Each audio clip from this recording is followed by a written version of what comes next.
Fala galera, diga aí, bom dia, boa tarde e boa noite. Mais um episódio aqui daqueles que eu considero imperdível. Na verdade, para mim todo episódio é imperdível, mas esse aqui, meu amigo, eu tô com mais um dos grandes defensores do liberalismo no país, um cara que nem aparece tanto, né, mas faz um trabalho fenomenal na defesa dessa, sei lá, ideologia, eu prefiro falar assim, dessa ideologia, nessa defesa, enfim, desse pensamento que tanto promove desenvolvimento, vou colocar assim, e respeito às pessoas, tá? Eu estou aqui com o William Ling. Tudo bem, William? Tudo bem, Marcelo. Prazer estar aqui contigo, com os teus, não sei como é que se chama. Espectadores e ouvintes, que a gente está no YouTube. Espectadores, ouvintes, Isso, está no YouTube e no Spotify. Pô, muito obrigado. Eu tenho que fazer um agradecimento especial a um amigo em comum, né, que proporcionou a gente estar aqui junto, o Roberto Acheski. Grande amigo, já teve aqui no Diga Aí algumas vezes, vai voltar. Quem sabe um dia a gente não faz um episódio com vocês dois, tá? E, William, seguinte, antes da gente entrar no nosso episódio propriamente dito, eu quero dizer que você acabou de ganhar um voucher de um dos nossos patrocinadores, o Five Sport Bar. Quando você vier em Vitória, então, a gente vai usar esse voucher para a gente ir bater um papo, almoçar ou jantar. O Five Sport Bar é um restaurante temático aqui do Espírito Santo, maravilhoso. Eu almocei lá hoje, inclusive, tô sempre por lá, um local muito bacana. Então, fica aí já, vou brincar assim, esse débito do Diga Aí com você, que você acabou de ganhar esse voucher, tá? Muito obrigado. E eu também tenho que agradecer a Apex Partners, que proporciona a gente não apenas o estúdio, mas todo esse ambiente de negócios para a gente poder divulgar não apenas os ideais do liberalismo, mas ideais da educação, que é algo que a gente vai falar, ideais do livre mercado, que a gente vai falar, ideais de ser um agente transformador. Então, muito obrigado, Apex Partners. William, vamos lá. Temos como tema hoje a seguinte indagação, tá? Eu coloquei como tema uma indagação. Se existe função social empresarial. Agora, antes da gente falar propriamente dessa pergunta, vamos iniciar aqui fazendo uma introdução. E minha primeira pergunta é: quem é William Ling? Bom, o William Ling tem veste vários chapéus, né? Eu posso me apresentar como um empresário, posso me apresentar como um filantropo, né? Um pai de 2 filhos, um avô de 2 netos. Legal. Né? Mas, assim, eu acho que tem um denominador comum em tudo que eu faço, né? E tem aquela expressão que diz que nós somos o fruto das nossas escolhas, né? Muito bom então, isso. eu diria que que o William Ling é alguém, né, que procura fazer suas escolhas, procurando sempre promover o que é certo, o que é justo, o que é verdadeiro, né? Tentar fazer o bem, tentar promover o belo, né? Legal. É alguém que tenta, sei lá, viver uma vida virtuosa, né? Muito bom isso. Muito bom. Eu vejo muitos ensinamentos vou brincar da minha querida, porque eu gosto muito Ayn Rand nessas suas falas, né? Uhum. Inclusive, eu tenho aqui uma tatuagem do Atlas, que não necessariamente é uma tatuagem em homenagem a Ayn Rand ou ao livro Revolta de Atlas, mas é muito essa ideia que você acabou de falar, de ser virtuoso, de fazer o bem, de proporcionar, de procurar aquilo que é fazer o certo, que é o justo, né? Sem ficar sempre passando por cima dos outros, que é o que a gente vê muito por aí. Então, porra, que introdução maravilhosa. Se a gente parasse aqui o episódio, já tava valendo, tá? William, você falou que você é um empresário e eu vejo em alguns lugares, eu salvo engano, eu vi em uma das suas entrevistas também, enfim, eu estava estudando para poder bater esse papo contigo, que é a questão de uma diferença de ser empreendedor e ser empresário, né? Me ajuda assim, Marcelo, eu gosto muito de diferenciar isso, mas eu gostaria de te ouvir sobre essa diferença e acho que isso vai fazer sentido quando a gente vier a falar do ponto principal do nosso bate-papo. Eu, assim, existe uma diferença, na minha opinião, existe uma diferença. Okay. Eu não sei se isso aí, do ponto de vista, sei lá, acadêmico, teórico, conceitual, se isso faz sentido ou não, mas eu acho que tem uma diferença naqueles que têm essa pegada, né, de criar negócios, né, de fundar negócios, né? Tem gente tem pessoas que são empreendedores seriais, né? Meu pai, por exemplo, foi um empreendedor serial. Uhum. Ele mal terminava de implantar um projeto, ele já estava pensando do próximo, do próximo, do próximo, né? E era movido por isso, né? Então, eu acho que o empreendedor é aquele que cria negócios, né? Que cumpre um papel importantíssimo, né? Na economia, mas que não necessariamente desenvolve esses negócios, Ok. faz eles crescer, ou se preocupa com a sua perpetuação, né?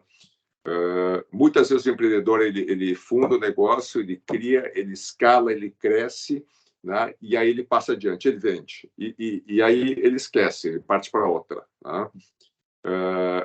E eu vejo assim, o papel do empresário um papel um pouco mais amplo, né, do que simplesmente o de criar um negócio, né? Inclusive, muitas pessoas que exercem, na minha opinião, o papel de empresário, não necessariamente foram os que fundaram a empresa. Ok, claro, claro. Tá?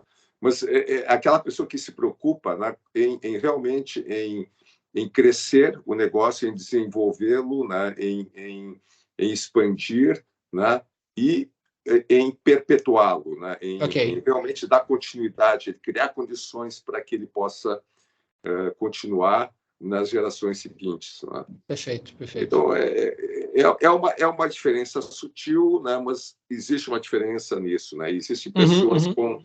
Existem pessoas que são mais propensas à criação, né? Ao empreendedorismo.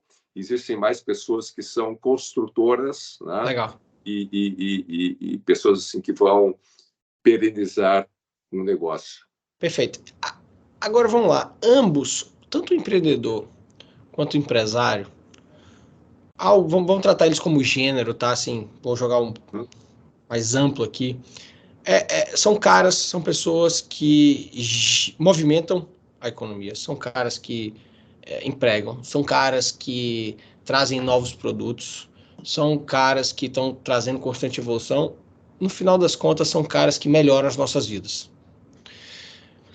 Mas eles não fazem isso necessariamente pensando na melhora da vida do terceiro. Eu tendo a acreditar que eles fazem isso muito como uma busca do fim em si mesmo, da própria felicidade. O empreendedor, criador, ele se sente bem criando aquilo.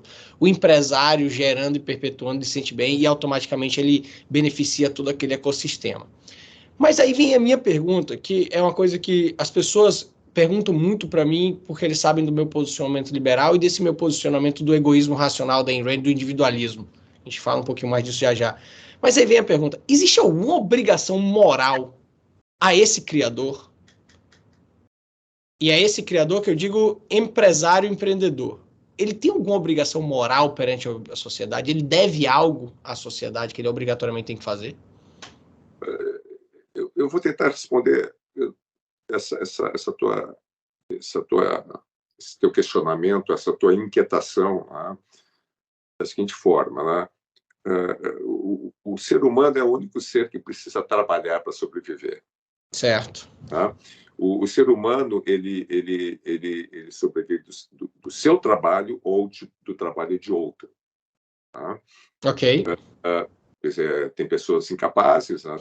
Tem crianças, tem pessoas que estão, sei lá, incapacitadas por alguma razão, né? Claro. E que vivem do trabalho da bondade, né? de outras pessoas, né? Do trabalho de outras pessoas. O que é trabalho? Né? Trabalho é o meio de sustentar a vida. Né?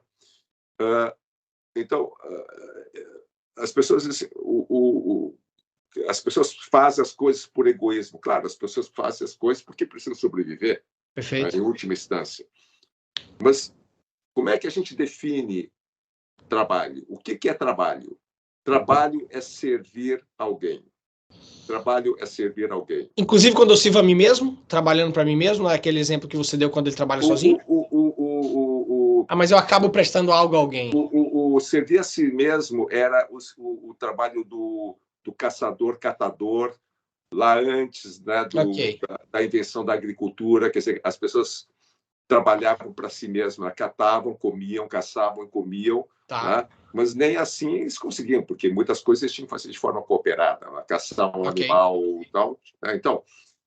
Então, trabalhar é servir a alguém, é resolver o problema de alguém, é quebrar o galho de alguém. Né? Tá. E em contrapartida, você recebe alguma coisa. Né? Ou tem o trabalho voluntário, que você serve alguém, né? E aí sim, aí é o altruísmo, é o bem-estar que você sente ao ver outro bem, outra Perfeito. pessoa bem. Né? Bom, o empresário o que faz? O trabalho do empresário qual é? É servir a muitas pessoas ao mesmo tempo. Né? O empresário é aquele cuja atividade ele consegue escalar para dezenas, centenas, milhares, milhões, bilhões de pessoas, quem sabe, Perfeito. em alguns casos. Né? Então, a diferença do trabalho do empresário e das pessoas comuns, normais, é basicamente esse. É a escala com que ele consegue impactar a sociedade. Né? Alguns mais, outros menos. Né? Então, o empresário é aquele cujo trabalho não apenas serve a alguém, mas ele gera valor econômico para a sociedade. Ele cria sinergia. Né? Ele utiliza os recursos de uma forma em que o produto é maior que a soma das partes. Pô, muito bom. Esse é o papel do empresário. Agora, ele tem uma obrigação moral? Bom, depende, né? Depende da ótica com que eu enxergo isso. Se eu enxergar da ótica de que todas as profissões têm uma ética, têm uma obrigação moral, tá? Eu poderia dizer que o empresário também tem uma obrigação moral. Qual é a obrigação moral dele? É de fazer o melhor possível, é de dar o melhor Perante o seu cliente, perante o seu cliente. Não só o seu cliente, né? As partes interessadas, os chamados stakeholders. Stakeholders, né? ok. Ele não pode agir de forma irresponsável, ele não pode agir de forma criminosa, ele não pode, ele tem que ter prudência nos atos dele, né? Ele tem que pensar nos impactos das decisões dele nos seus clientes, nos seus fornecedores, nos fornecedores que dependem dele, nos colaboradores que dependem dele, nas famílias dos trabalhadores diretos, indiretos, que dependem das ações, das decisões dele. Então, eu acho que tem uma responsabilidade, né? Legal. Moral, né? Tá claro. Né? No sentido de fazer as coisas com cautela, com prudência, né? Com ambição, claro, né? Com ambição. Adoro. Mas tendo em vista, né, que ele tendo esse papel tão relevante na sociedade, né, ele tem que cuidar também, né, das partes das pessoas que são impactadas pelas ações dele. Então, assim, sua resposta assim, foi impecável. Agora, como que você vê aquela outra obrigação moral que os detentores das virtudes atuais, aqui eu estou sendo irônico, claramente, mas para quem está ouvindo, fica aqui, isso fique claro, no sentido de que o empresário, ele não pode ser ambicioso em querer acumular lucro. O empresário, na verdade, tem que partilhar toda a sua riqueza com todos de forma, que eles vão falar de forma altruística, né? Ou de forma, enfim, que pessoas que não estão gerando aquele valor. O empresário tem sim que contratar todo mundo, o empresário tem uma dívida histórica e tal. Como que você enxerga isso atualmente, William? Porque isso só vem crescendo, né? Essas pessoas e essas defesas só vem crescendo, pelo menos pode ser que não estejam crescendo, mas estão sendo mais expostas por causa das redes sociais, né? Eu acho que essa crítica, isso sempre houve, né? Mas, assim, novamente, né, não é papel do empresário fazer filantropia, fazer caridade. Né? Não é o papel dele esse. Se a gente for pensar na responsabilidade social, né, de cada um de nós, de cada um como indivíduos, a nossa responsabilidade social, o nosso papel social, a nossa função social é darmos o melhor do que nós temos para dar. Né? Se a minha competência maior, né, é de, sei lá, desenvolver uma tecnologia, um produto, um serviço, né, que vai salvar vidas, que vai, sei lá, né, que vai resolver problemas críticos da sociedade, né, deixa eu fazer isso, eu vou fazer o melhor possível para isso, né?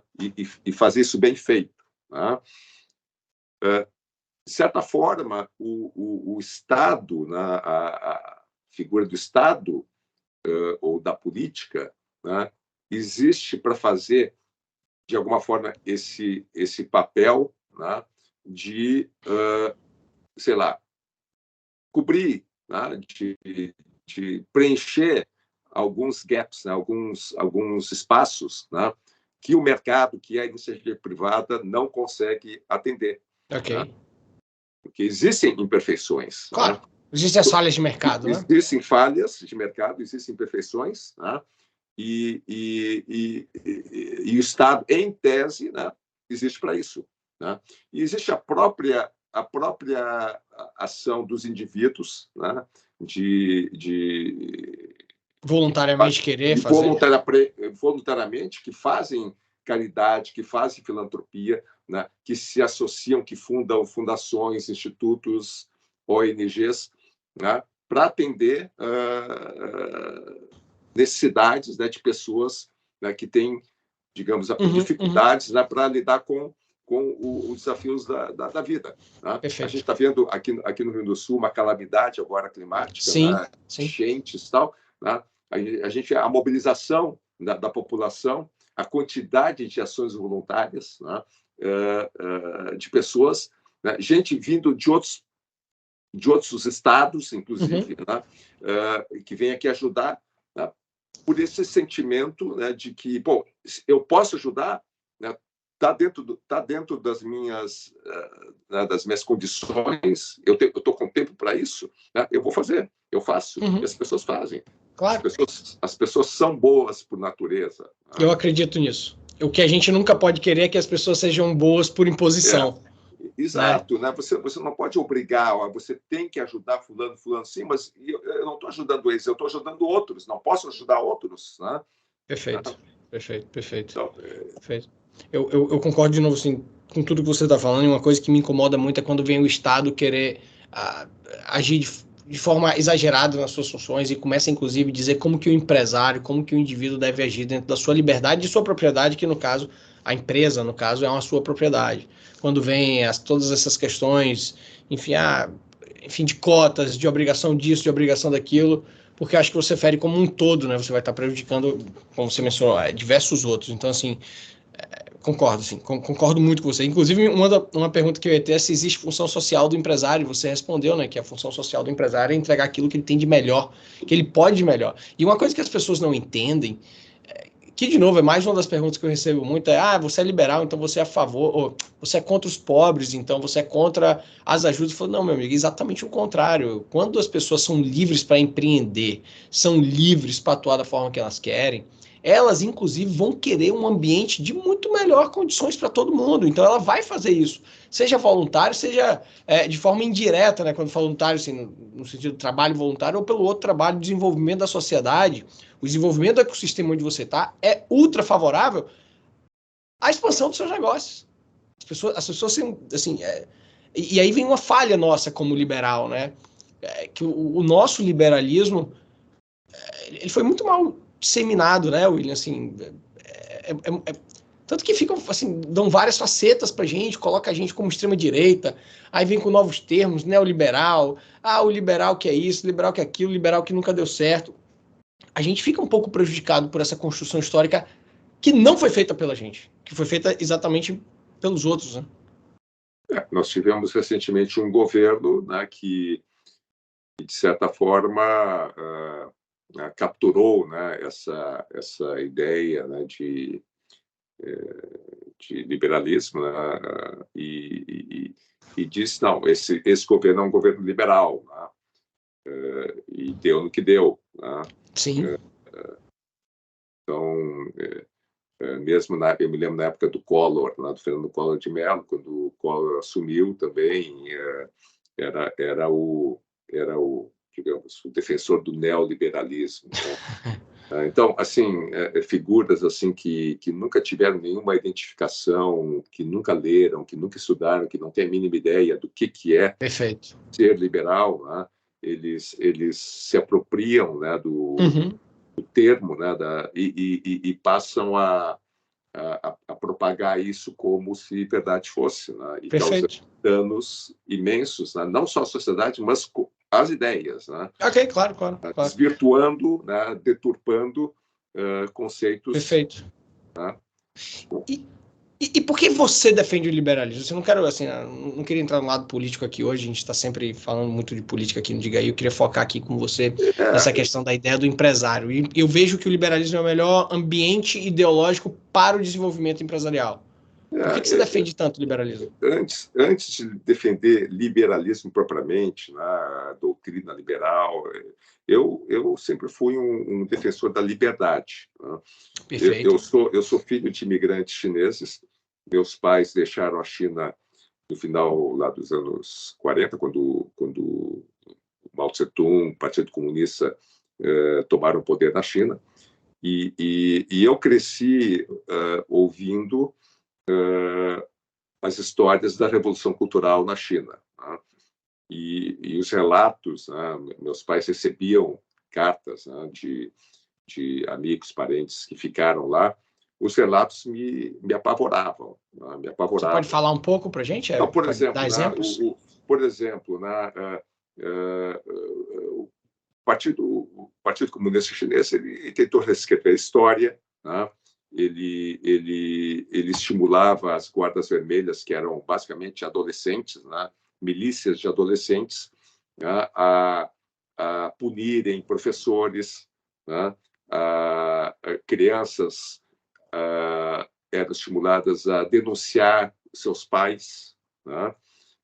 Que faziam alguma crítica ao governo, né? O controle social imposto, né, pelo Partido Comunista Chinês e que hoje, né, atinge assim o seu ápice, né, com todas as ferramentas de inteligência artificial, né, de big data, de reconhecimento facial. Então, o nível de vigilância, né, de controle social sempre existiu na China, né, embaixo, né, do Partido Comunista, né?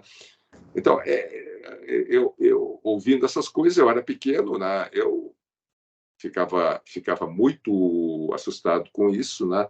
Então, essa ideia de liberdade, né? De viver sem o medo, né? De estar sendo oprimido, tudo mais, é uma coisa que vem desde cedo, né? E depois, né, o meu irmão mais velho, o Winston, estudou em Chicago, né, naquela época em que os economistas, a escola de Chicago começou a tomar, digamos, importância, as ideias, né, defendidas de livre mercado, de empreendedorismo, né, que os economistas de Chicago defendiam e que foram, em parte, né, adotadas lá por Reagan, por Thatcher, né? Thatcher ainda mais influenciada lá pelos austríacos, tudo mais, né? Todo aquilo que aconteceu, né, no final da década de 70, início da década de 80 no mundo, né, e que mudaram a cara do mundo. Perfeito. Especialmente com Reagan e Thatcher, eu acompanhei aquilo, eu vivi aquilo. O meu irmão trazia leituras, né, e relatos, né, daquilo que ele aprendeu, estava estudando lá em Chicago, né, e aquilo tudo foi formando, então, um conjunto, né, de ideias, de reflexões, né, de percepções, né, que culminaram na fundação do IEE, lá em Porto Alegre, né? Aqui em Porto Alegre, onde eu estou. Então, é mais ou menos isso, essa história. Antes disso, tinha surgido o Instituto Liberal, fundado lá pelo Donald Stewart, pelo Roberto Campos, Zog Leme, toda uma geração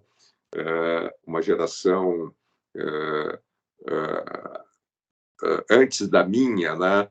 Mas que estavam trabalhando na parte de tradução e edição de textos, né?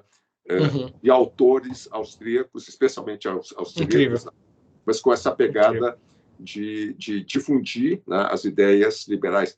Eu me lembro, na época, eu lia muito o Henri Maxud também, né? O Henri Maxud, que foi o grande promotor, né, das ideias do Hayek no Brasil, né?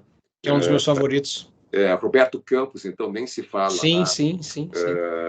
Assim, o privilégio, né, de conviver com ele, de poder interagir, de ler os livros dele.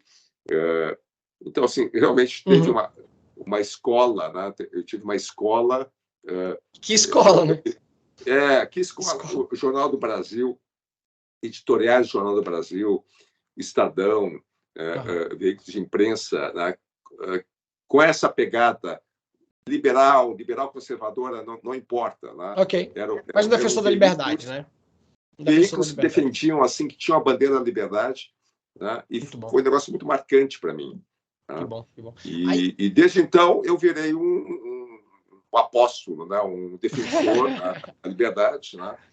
Eu estou nessa caminhada. Quem sabe um dia eu não me torno igual a você, mas assim, eu tenho aqui o Diga Aí hoje como se fosse uma missão pessoal para ajudar a disseminar e divulgar essas ideias da liberdade do indivíduo, enfim, vários autores, etc.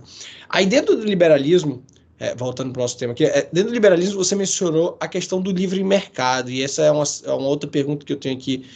Você acha que a gente hoje, no Brasil, vive num sistema de livre mercado que os grandes autores defendem? Você acredita que a gente vive no livre mercado? Assim, não existe livre mercado totalmente livre. Né? Uma das falhas, né, dos economistas é sempre... Hoje, claro, isso está mudando, mas teve uma boa época, né, em que mesmo economistas ditos liberais, né, o pessoal lá de Chicago e tal, eles desenvolviam seus modelos, suas teses, né, dentro da ideia de que os mercados são perfeitos. Né? E os mercados não são perfeitos. Né? Os mercados são fabricações humanas. Né? Mercados são ambientes, né, onde as pessoas transacionam respeitando certas regras. Criadas por elas ou por terceiros? Criadas por elas. Né? A Bolsa de Valores é o mercado onde se transaciona ações. Né? A Bolsa o mercado público aqui de Porto Alegre é um espaço para vender comida, especiarias, etc. Né? E tem certas regras de funcionamento. Eles têm um horário de funcionamento, de início, de fim. Né?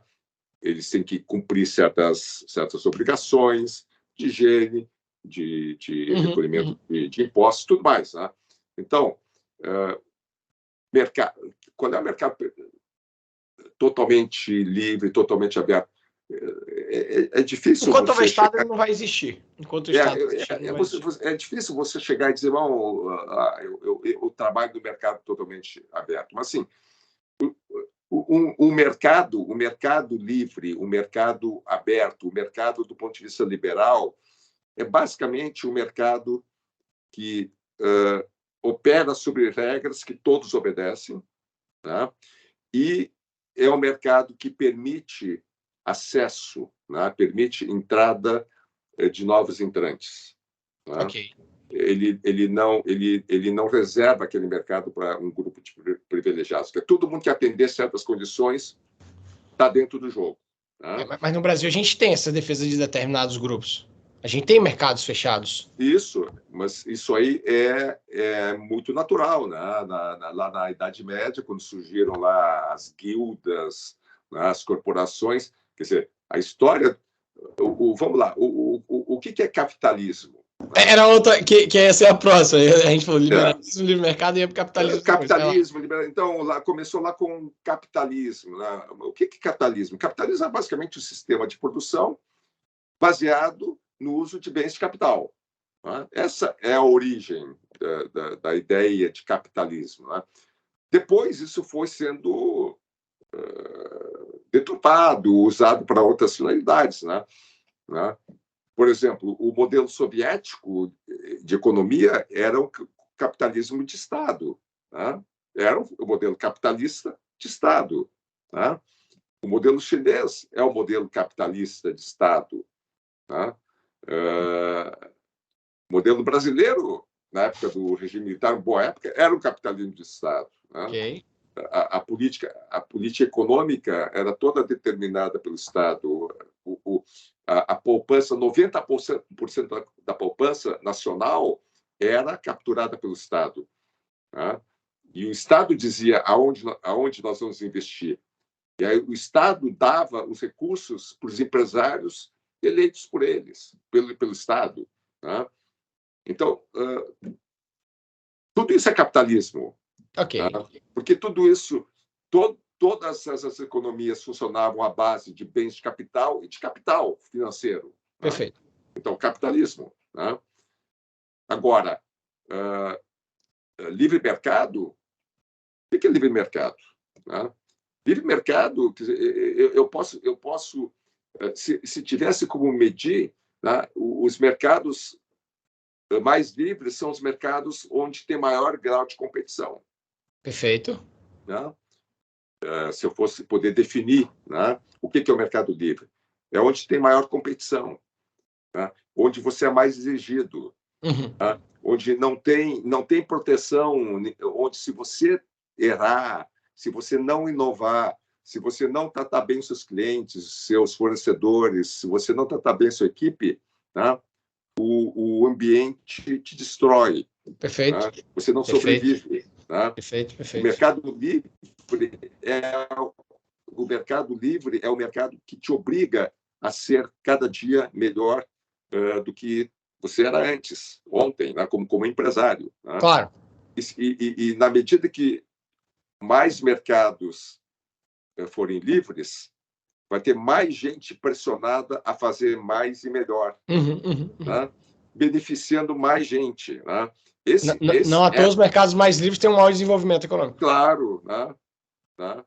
Não é à toa, né, que os mercados mais livres são os que mais prosperam. Né? E eu acho que isso mostra como o Brasil, apesar de ter um mercado livre, assim dizendo, ele ainda pode ser muito mais livre. Se a gente comparar o Brasil, enfim, com... Vou pegar o que é mais utilizado nos Estados Unidos, não dá para comparar o nível de competição e de acesso a bens diversos que a gente tem. Então, assim, isso realmente isso demonstra, e aí por que eu estou fazendo essa construção? Né? Porque o empresário, para ele poder ser aquele empresário que a gente estava falando, o indivíduo criador, ele precisa de liberdade. Claro, mas para ele ter liberdade, ele tem que estar nesse sistema liberal capitalista. Não tem outro que ele vai ser criador. Mas aí depende, né, Marcelo? Fala. Tá? Porque o empresário, se ele puder ter uma proteção do Estado, uma reserva de mercado, ele vai conseguir. Era mais uma pergunta, né? Como que você enquadra esses caras que abusam do Estado em favor próprio para deter aquele monopólio, né? Que é aquela diferença a diferença quando você tem um monopólio de mercado pelo seu produto é completamente diferente quando você tem um monopólio de mercado porque ele foi dado, ele é garantido. Mas isso foge do sistema capitalista, isso não é capitalismo. Isso também é capitalismo. É o capitalismo de compadrio. Ok. É o chamado capitalismo de compadrio. Ok. Né? É o capitalismo dos campeões mundiais. Ok. Né? Veja a China, né? A gente tem essas empresas como Alibaba, WeChat, Tencent, essas mega empresas bilionárias, né, chinesas. Né? Como é que eles chegaram onde chegaram tão rápido? Estado por trás. Estado por trás. Né? Eles não têm concorrentes. Né? A Amazon não consegue operar lá, Google não consegue operar lá, e assim por diante. Né? Então, tem uma reserva de mercado, 1 bilhão e poucos de habitantes. É o modelo em que o Estado então, ele entra com proteção do mercado, ele entra com contratos, né? Ele compra serviços, né? Ele financia. Né? O Japão, em parte, cresceu... Ele controla, ele protege, ele impede outros. O Japão cresceu muito assim também, né? Os keiratsus, né? As grandes corporações japonesas industriais, né? Tinham reservas de mercado. Né? Tem certos setores no Japão que é impossível um estrangeiro entrar. Né? Então, esse modelo de desenvolvimento que muitos países adotam, né, por suas razões particulares, né? Uhum. Digamos, é uma forma de acelerar o processo, né?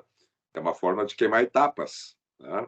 Causa imperfeições, causa concentração de renda, causa uma série de... Você viola vários direitos de terceiros, né? Dos seus Exato, cidadãos. mas digamos, Tem moral, né? são escolhas que as sociedades fazem, né? Não, mas você acha que são as sociedades ou são os detentores do poder? Porque, por exemplo, a sociedade chinesa hoje não tem como mudar esse... Claro, mas quando a gente fala sociedade, a gente sempre fala, né, no fim, a lei de Pareto, né?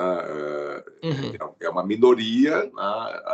As elites, né, em qualquer contexto social, Perfeito. representam, sei lá, 10, 15%, né, da população, ou da amostra, né?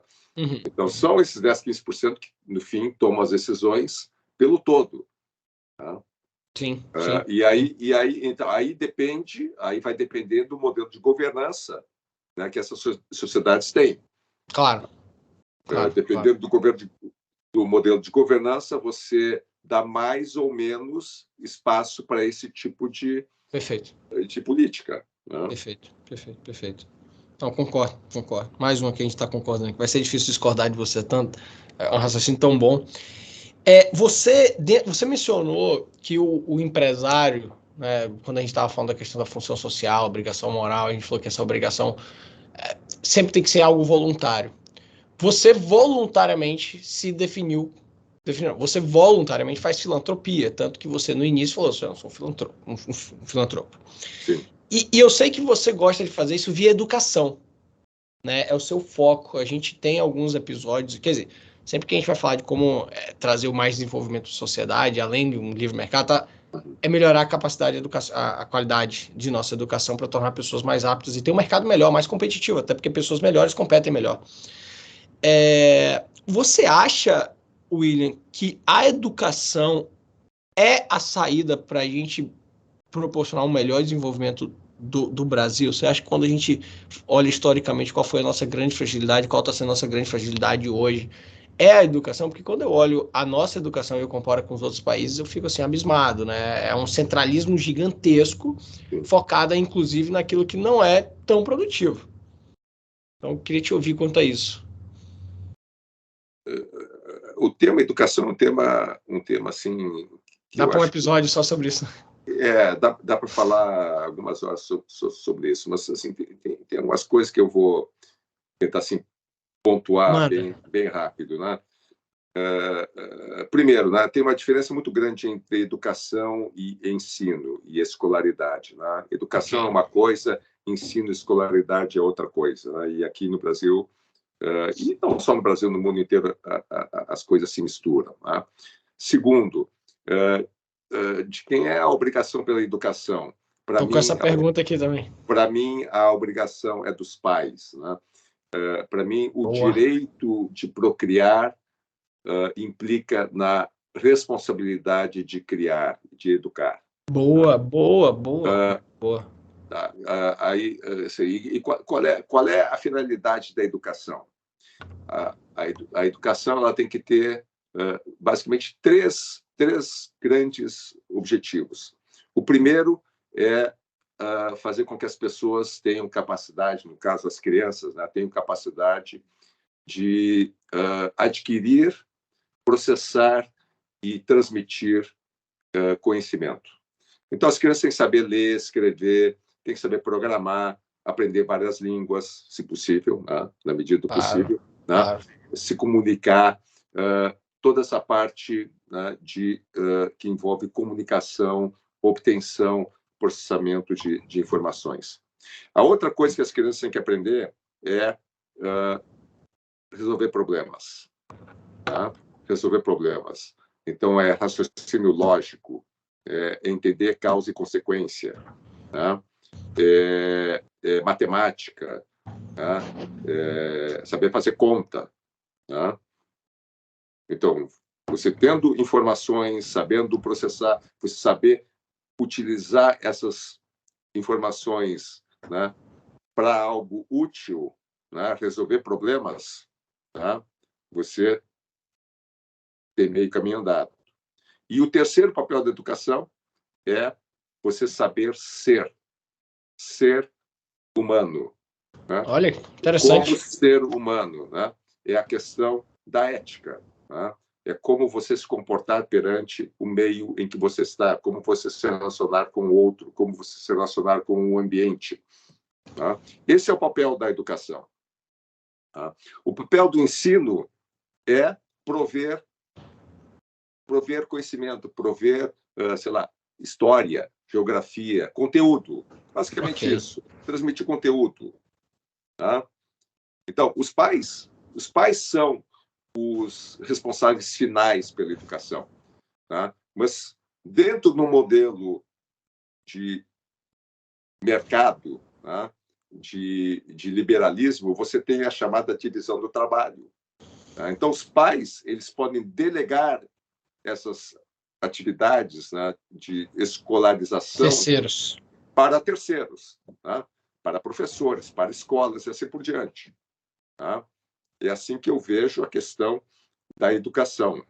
Tá? Então, as escolas podem ser públicas, podem ser privadas, podem ser por voucher, pode ser charter school.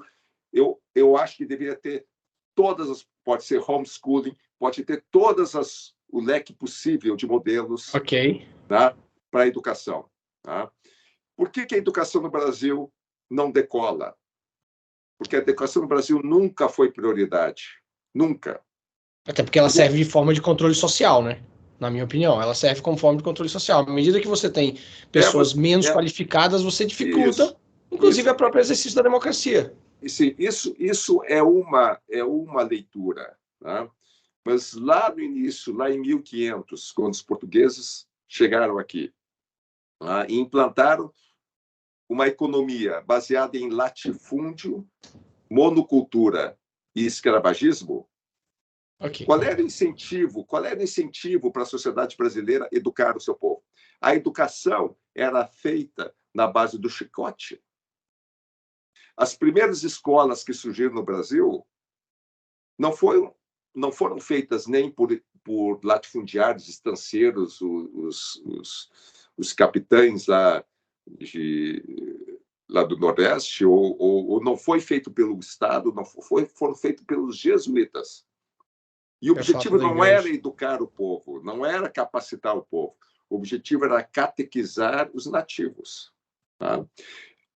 A origem dessa aversão à educação, ao trabalho, é uma origem ibérica, é uma origem lusitana. Né? Os portugueses, a característica do povo português, historicamente, nunca foi voltada ao trabalho, foi sempre voltada à exploração, né? A descobertas. Isso me lembra muito os ensinamentos para mim, um dos meus livros favoritos, Porque as Nações Fracassam, que são as políticas extrativistas e as políticas inclusivas, né? Aí eles até fazem a questão da comparação com a colonização, vamos dizer assim, dos Estados Unidos, que foi inclusivo, você fomentou competição, exploração no bom sentido, exploração de novos mercados, etc. Aqui não, aqui você explorava, você só retirava, era só extrativista. Né? Então o termo mourejar em português significa trabalhar. Tá? De onde vem esse termo, mourejar? Vem dos mouros, porque os mouros eram os escravos, né? Depois da Reconquista, os mouros que ficaram lá viraram escravos, né? E eles faziam trabalho manual, trabalho pesado. Tá? Essa terminologia veio para o Brasil. O Brasil é o único país do mundo que se refere a trabalhadores como mão de obra. A mão de obra era por quê? Era por causa dos escravos. Tá? Então, essa cultura anti-trabalho, tá? Essa cultura realmente de desvalorização do ser humano como ser humano, tá? Porque o valor do ser humano está no que ele tem aqui, não no que ele tem nas mãos. Sua capacidade de pensar, tá? De criar. Capacidade de pensar, de criar, de inovar. Né? É aí que o valor humano, né, as invenções, o progresso, decorrem disso, não decorre da força bruta do homem. Perfeito. Tá? Perfeito. A economia brasileira cresceu em cima da força bruta. Né? Quando veio a industrialização veio para cá para explorar a mão de obra barata. Tá? Mercados protegidos. Né? Não tinha competição, não tinha estímulo para ter gente, capital humano, mais capacitado. Isso acaba gerando a gente uma economia não apenas antitrabalhadora, como anti-empresarial. Perfeito. Que é o nosso então, ponto. Isso é um círculo vicioso, vicioso, né? Que se perpetua desde que nós somos Brasil. E você tem alguma esperança de alteração disso? Difícil. Eu Começa acho. com o que em especial se a gente considerar o modelo de Estado que a gente tem hoje, porque a gente precisaria, no mínimo, fazer uma liberação para as pessoas poderem ter maior liberdade na questão educacional. Mas, novamente, a gente culpa muito o Estado. Mas eu não posso educar meu filho, William. Assim, eu tenho que culpar o Estado nesse ponto. Eu posso ser processado se eu quiser fazer homeschooling hoje. É crime fazer homeschooling. Marcelo, você é exceção. Eu sou exceção. Nós somos exceção. Ok. A grande maioria da elite brasileira não pensa assim. Ok. Tá? A elite brasileira não pensa assim. Concordo. A elite brasileira acredita, né, no que está escrito na Constituição, né, de que a educação é direito de todos e dever do Estado. Né? E que a sociedade tem que tomar conta das crianças e tudo mais. Né? Quando eu acho que são valores que estão realmente fora do lugar, né? Estão invertidos. Claro, concordo 100%. Antes da gente ir para uma última pergunta, eu te escutando, talvez até mais do que escutando o Roberto, né?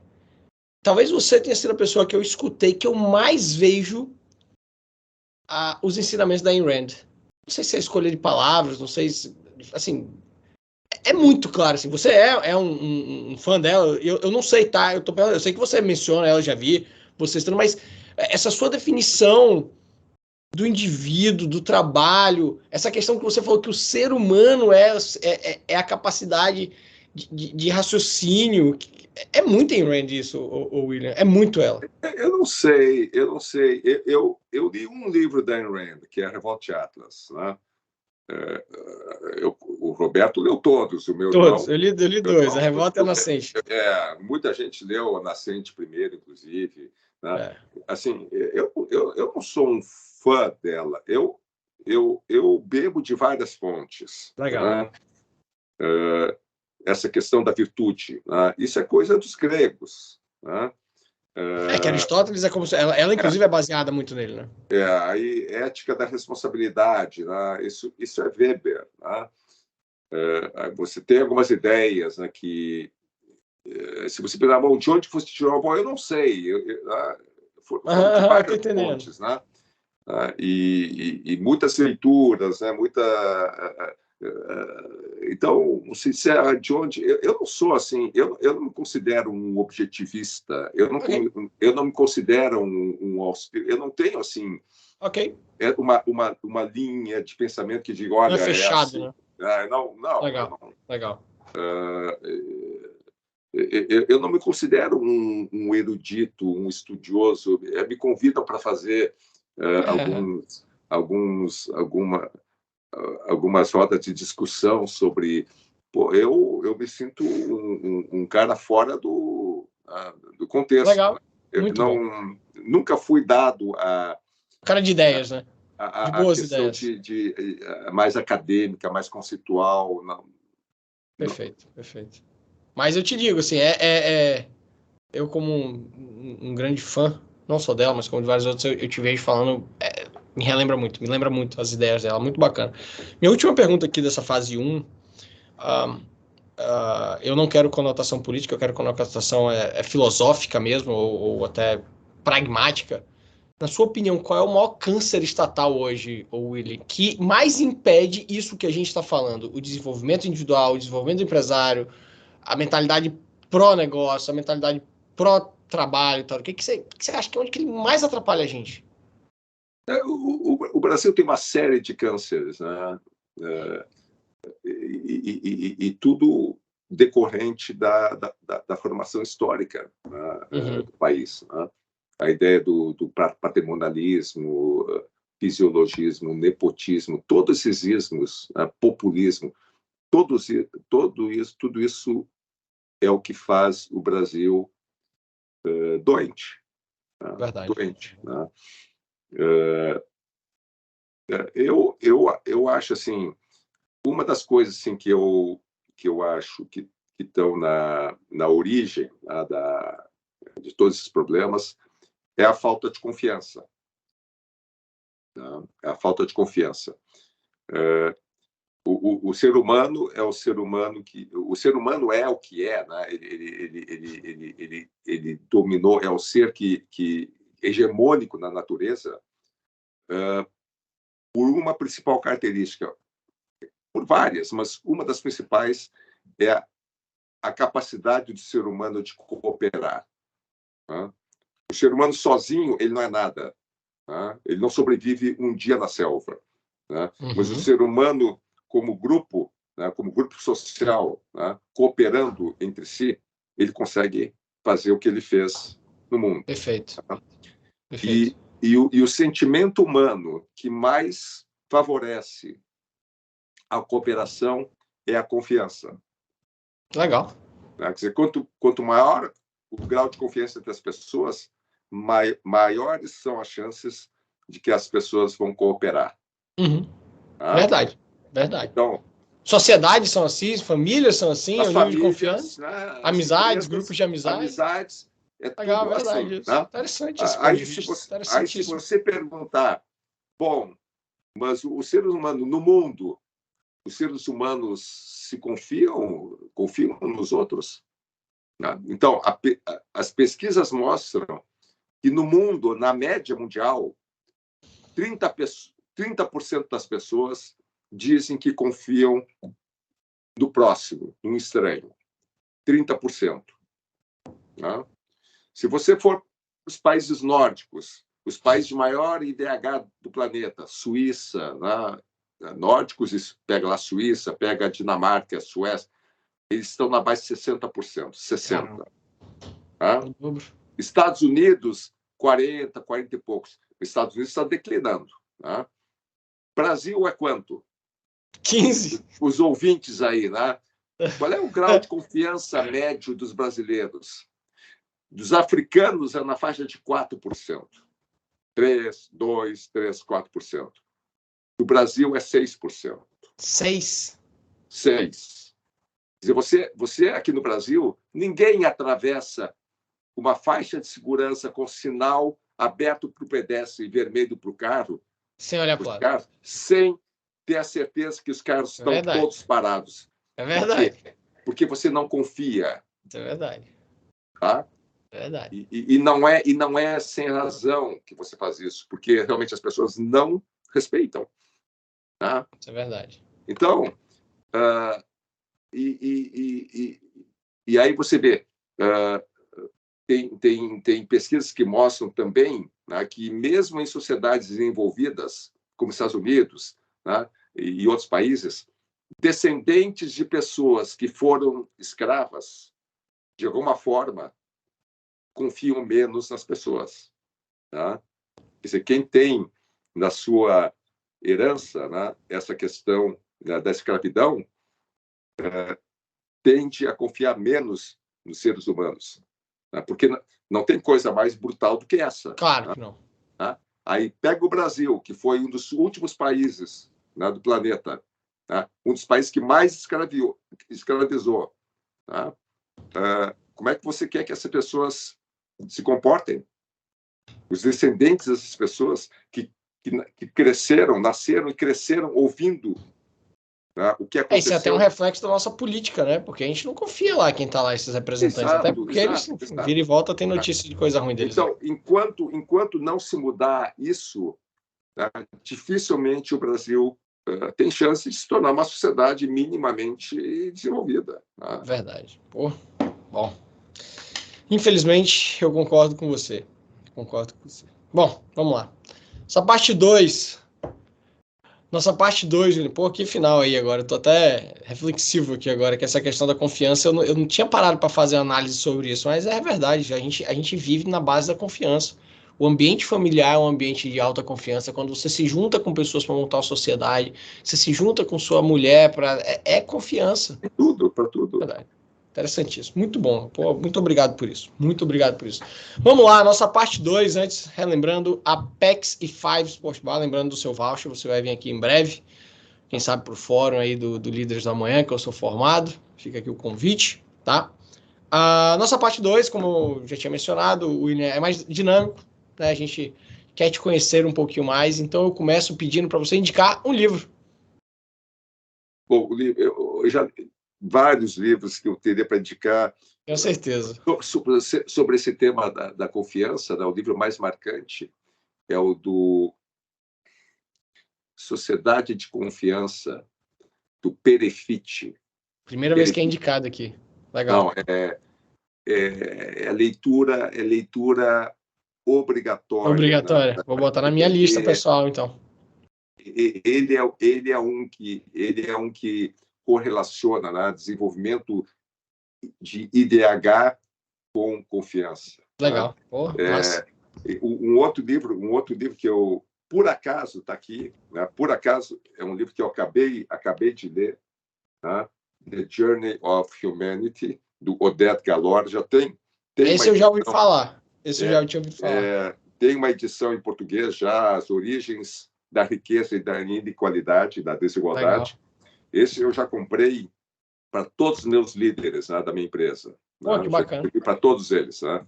Então, assim, duas indicações. Muito obrigado. Né? Muito boas. Espero que gostem. Bom, com certeza. Eu já o primeiro lá eu já botei na lista, achei muito interessante, como tinha dito. Um filme e uma série. Eu gosto de ação. Eu gosto de. Eu vou para o cinema para relaxar, se divertir. Relaxar. Eu também. Eu tenho essa pegada. Claro, já vi filme, mas. Então fala de ação favorita aí das antigas de hoje. Qualquer filme de, sei lá, o Mel Maverick lá, o Tom Cruise lá. Tom Cruise é muito bom, né? O Top Gun agora. Top Gun 2, maravilhoso. Missão Impossível. O último Missão Impossível foi sensacional. Esses filmes. Né? Porque, assim, vai lá olhar filmes sobre o Holocausto, filmes sobre violência. Pô, chega o que eu leio. Eu leio nos jornais todos os dias. No jornal, é verdade. Já vi tanta coisa ruim, muito bom, muito bom. E uma série? Tem alguma série favorita? Série, eu não sou muito de série. Não sou muito de série. Tá. Então a gente pula a série. Tá. Um valor. Como? Um valor, um princípio, um valor assim. Valor, liberdade, confiança. Né? Um herói. Qual é o nome dele? Chuck Finney. Chuck Finney, boa. Chuck Finney. Já ouviu falar dele? Já ouvi falar dele. Chuck Finney. Chuck Finney foi um bilionário, o maior filantropo, assim, da era moderna. Legal. Cara, ele fez fortuna e ele doou tudo no anonimato. Olha que legal. Tá? Ele só foi descoberto, ele já tinha doado, mas a maioria da fortuna dele já tinha doado. Ele só foi descoberto porque ele vendeu o negócio dele para Louis Vuitton. Ok. Aí se tornou uma operação pública, porque ele queria realmente sair, ele queria fazer de tudo, né? E aí a história dele veio a público. Pô, né? Legal. A história dele é de a gente chorar, né? Né? Porque a gente vê esses bilionários todos, né? Prometendo, né, doar metade da sua fortuna depois de morto e tal. Ele não, ele doou tudo em vida. Em vida? Caramba, legal. Bacana. Chuck Finney. Um estilo musical. Bossa nova. Eu gosto de bossa nova. Eu gosto de rock. Rock, boa. Legal. MPB. Gosto de música italiana, né? Eu estudo italiano. Eu sou italiano, né? Eu sou italiano. Eu tenho passaporte italiano. Eu estudo italiano. Eu estudo italiano e eu estudo canto. Sério? E com repertório de músicas italianas. Né? Então... Pô, que bacana. Muito bom. Legal. Uma viagem. A viagem... Tem tantas? Puxa, Veneza, Copenhague, Conheço Nova Veneza, Copenhague não York. conheço, não. Nova York conheço. Tá bom demais. Copenhague é um dos lugares mais fantásticos que existe. Imagino. Quero muito conhecer lá. E aqui agora? Medo. Medo? Uhum. Bom, assim, eu sou um cara medroso. Eu tenho medo. Eu tenho uma expressão que diz assim: o universo é regido pelo caos. Ok. Tá? As coisas no universo, no mundo, elas são programadas para dar errado. Ok. Tá? E é a ação humana, tá, que consegue reverter esse processo. Então, eu digo sempre, ordem no caos. Na minha empresa, eu sempre digo, olha, o nosso papel aqui é colocar ordem no caos. Legal. Né? Então, o meu medo é sempre esse, né? É que aconteça alguma coisa, né? Alguma coisa que não estava no meu mapa, né? No meu mapa de inteligência, e que comprometa coisas importantes para mim, né? Desde saúde, claro. Né? Os meus negócios, né? As pessoas que eu gosto. Né?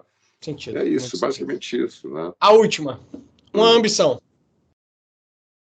Uma ambição é ver os projetos que eu estou apoiando aí darem certo e se perpetuarem. Né? Eu acho que o nosso papel é deixar o mundo melhor do que o que a gente recebeu. Né? Então, essa é a minha ambição. Né? Um dia meus filhos dizerem, pô, o pai contribuiu, né? Contribuiu. Né? Legal. Bacana. Pô, muito bom. William, chegamos aqui 1h06 já. Muitíssimo obrigado, foi incrível. Gostei muito de bater esse papo com você. Já fica o convite depois para a gente talvez falar só de educação. Tá? Tem um outro assunto também que eu gostaria de falar muito com você, porque pelo jeito você tem muita bagagem para falar, que é para falar sobre o modelo chinês. Fica aqui um convite, eu gostaria de entender mais esse modelo político, econômico, enfim, ideológico chinês. É algo que minha cabeça trava às vezes, então, mas enfim, por hoje, muitíssimo obrigado, William. De verdade, foi incrível, tá? Foi um prazer estar com vocês. Tá? Espero ter contribuído de alguma forma aí para vocês entenderem um pouco o que eu penso. Legal. Galera, diga aí. Muito obrigado, tá? Aquele abraço, até a próxima.